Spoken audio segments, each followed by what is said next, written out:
Do you have a pet, Terry? I do. Is your pet fat? No, my pet's not fat. My pet's lean and mean. Lean and mean. Half of all the pets in America are fat, overweight. I know. Well, we need to be walking them. We need to be exercising because we love them and we want to give them little treats. Blue wasn't fat. No, and Blue wasn't today fat. We're going to show you me on a thin horse. Yeah, horses don't handle being overweight well, so we got to keep them. Well, this is the great horse Ufano, and he's doing some fantastic moves, and you will see it today. Don't go away. He probably gives him his shake in the morning. No, he doesn't get a shake, but he gets some nice oats. Well, what if you woke up one day and found that nothing worked? Not your refrigerator, your television, or anything else. I'm not talking about science fiction. It could happen. That's right. Experts warn that Iran is working on a weapon that could wipe out our electronic systems and knock America back into the 19th century. Eric Stakelbeck has the story. Pentagon estimates show that by the year 2015, Iran could have missiles capable of reaching the east coast of the United States. If the Iranians acquire a nuclear bomb, they might be able to cripple their great Satan even sooner through an electromagnetic pulse or EMP attack off America's coastline. Within a year of an EMP event, at least 2/3 of the American population would perish from starvation, disease, and societal collapse. It's a high-tech means of killing people the old-fashioned way. A nuclear weapon detonated above the U.S. would emit powerful electromagnetic pulses, frying America's electrical grid and shutting down necessities from cars to computers to airplanes and refrigerators. Iranian military handbooks point out the benefits of such an attack, and Russia, China, and North Korea also possess EMP technology. Dr. Peter Pry, a member of the Congressional EMP Commission, says America could plunge back into the 19th century with Katrina-like chaos nationwide. A single nuclear weapon will cause the collapse of the electric power grid and all the critical infrastructures and other electronic systems across the entire continental United States, and basically cause a permanent blackout. Pry's nightmare scenario shows Iran or its terrorist proxy Hezbollah parking an unmarked freighter off America's east coast or in the Gulf of Mexico. They would fire a nuclear-tipped Scud above a city like New York, then immediately sink the freighter to destroy evidence of their handiwork. Even if we were able to identify the Scud by our radars, we wouldn't know who did it. You know, this is a way of keeping your fingerprints off. Former CIA double agent Reza Khalili spent time as a member of Iran's Revolutionary Guards Corps. He says the Iranians have conducted missile tests off of ships in the Caspian Sea that are consistent with an EMP-style attack. We've disguised his face and voice for his safety. They're going to get to Gulf of Mexico with ballistic missiles, and they can launch one at a moment's notice, and they wouldn't care about the repercussion. Khalili's book, A Time to Betray, details Iran's rapidly advancing ballistic missile program. They have obtained missiles from North Korea that can now target the capitals of Europe. There are reports that Iran plans to establish missile bases in Venezuela, where it has a vast network. And an Iranian official recently threatened to send military ships to patrol America's Atlantic coast. Legislation is currently pending in Congress that would harden America's electrical grid against an EMP attack. Sponsors of the bill, called the SHIELD Act, say it would cost less than $1 billion to do it. The bill, however, has yet to pass. Eric Stakelbeck, CBN News, Washington. Ladies and gentlemen, this isn't science fiction. It isn't fantasy. It is something that could happen very quickly. And if it does, it will destroy us. What should we do? Would that we had a president who would take similar action. But here's what we need to do. In Iran, there are elements who just hate the ruling mullahs. They hate the theocracy that has been established to dominate their nation. And they are willing to revolt. They're members of the labor unions. They're members of the student organizations. But the United States so far has done nothing. In that latest outbreak that they had over that phony election, President Obama did nothing. But we could arm those people. we could supply them with what they need to have a successful revolution and have regime change without going to war. But this is something that is absolutely imperative. We could send Delta Force people in there. We could send other SEAL teams or whoever in to do covert missions. But those people, if they were targeted, there are only a few of them as a small group of those Muslim mullahs that if they were somehow incapacitated, the people would rise up. There's no doubt about it. They want revolution. And we cannot allow that rogue regime to continue. They're going to do everything they can to destroy Israel, and they're going to do everything they can to destroy us.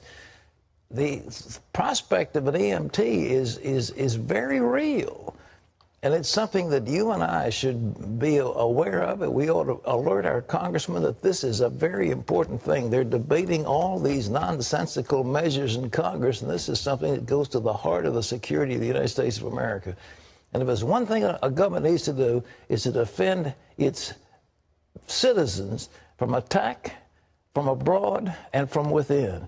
And this is something that could be within and something could be an attack. That's the one major function of a government, and they need to do it. So Lee Webb now has the rest of our top stories. Lee? Pat, Republicans on the so-called super committee have come up with a plan to reform the tax code. They have until Wednesday to find a way to cut at least $1.2 trillion from federal spending over the next decade. Republicans say their plan would increase revenues by $290 billion in the next 10 years. All income tax rates would drop. The top rate would fall from 35% to 28%. The bottom rate would drop from 10% to 8%. The plan would also limit tax breaks for people who itemize their deductions for charitable contributions, mortgage interest, and state and local taxes. Democrats don't like the plan. They say it gives tax breaks to the rich and raises taxes on the middle class. Republicans say they're waiting for the Democrats to come up with their own plan. President Obama is attending the East Asia Summit in Bali. He's trying to bring American allies closer together to counter the rising power of China in that region. He announced a new military agreement that will allow more U.S. military aircraft in Australia and a rotating presence of U.S. Marines in that country. That force will total about 2,500. The president says the new agreement will strengthen security throughout that region. Pat, what do you think about this? Well, it looks like the president is intent on sticking his finger in the eye of China, but he's not necessarily doing it very well. And this is regarded as an affront by China.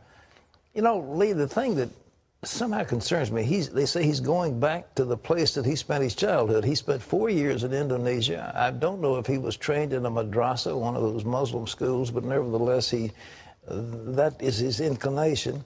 His father was a Kenyan socialist, and he talks about the roots of his father. So he's got an African and again Indonesian background. I don't know what his mother was doing. She just sort of flitted around. But nevertheless, this may give him a warped perspective of what needs to be done to make America the greatest nation on earth. And so, well, we'll just have to see, but it gives us all pause. And I think strengthening the ASEAN nations is a good move because these are our friends and they're looking at us for an umbrella, but we must be careful that we just don't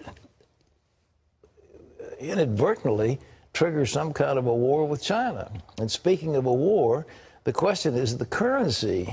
Our currency is now the reserve currency of the world. But the Chinese renminbi or yuan may be coming up, and Lee has that story. That's right, Pat. China's currency could pose a challenge to the dollar's global dominance within a decade. That's the finding from a special commission appointed by the U.S. Congress. It says China is becoming a more advanced economy with gains in technology and research, and it says China is paving the way for making their currency stronger internationally. Thanksgiving is just around the corner, and that means family, good food, and Black Friday. It's the biggest shopping day of the year, of course, and as Efrem Graham reports, some stores are starting early. Some of the nation's largest retailers are looking to start a new tradition, Target, Macy's, Best Buy, and Kohl's all plan to start Black Friday deals at midnight Thursday, Thanksgiving Day. Walmart will open its doors at 10 Thanksgiving night. Critics worry the move will cause people to cut family time short to get an early start on Christmas shopping. I personally think that Thanksgiving Day should be about family and celebrating and being thankful for what we already have and not necessarily what more we can gain by more shopping. Another problem? These retailers are also some of America's largest employers, and many of those employees will be required to work on Thanksgiving. I'm going to have to get some sleep, and I'll probably go to bed at 2 and miss my family's Thanksgiving dinner completely. Anthony Hardwick started a campaign on Change.org, asking Target to stay closed on Thanksgiving. So far, more than 7,000 people have signed his petition. Hardwick hopes consumers across the country will support him. But retail analysts say they're not sure that will be the case. They say if this year's early deals are a hit, more stores will follow suit. If somebody's opening at midnight, well, look for somebody to now say, well, we're going to open at 11 p.m. And look for someone else to say, well, we're going to just not close on Thanksgiving Day at all.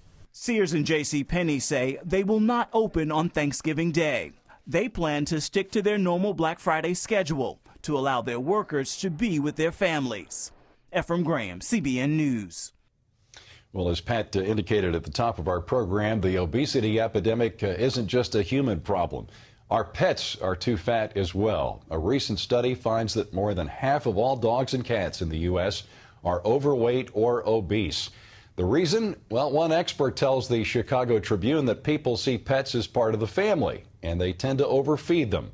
Experts say that oftentimes people don't even realize their pet is overweight, but weight issues can cause real health problems in animals just like as in us, Pat. Well, I want to show you now something.